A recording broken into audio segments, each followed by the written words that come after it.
Kamalayan naman po ng komunidad isinusulong ng mga otoridad sa Rehiyon 1 ngayong National Autism Consciousness Week.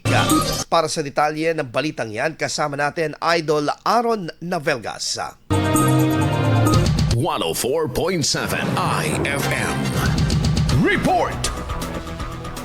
Isinusulong ng mga otoridad sa Rehiyon 1 ang kamalayan at pag-unawa ng komunidad hinggil sa autism kasabay ng paggunita ng National Autism Consciousness Week. Sa pagdiriwang na ito, binibigyang diin ang pagkilala sa natatanging kakayahan, talento at perspektiba ng mga individual na nasa autism spectrum. Gayon din ang kahalagahan ng pagtanggap at paggalang sa kanilang pagkakaiba. Ayon sa mga otoridad, mahalaga ang patuloy na pagpapalaganap ng kaalaman upang mabuo ang isang komunidad na mas maunawain, inklusibo at ligtas para sa lahat sa pamamagitan ng simpleng hakbang tulad ng tamang impormasyon, malasakit at paggalang sa kapwa. Layo ng paggunita na mapalakas ang suporta ng lipunan sa mga taong may autism at sa kanilang mga pamilya. Kasama mo sa IFM News Dugupan, Idol Aaron Navelgas sa TAC IFM.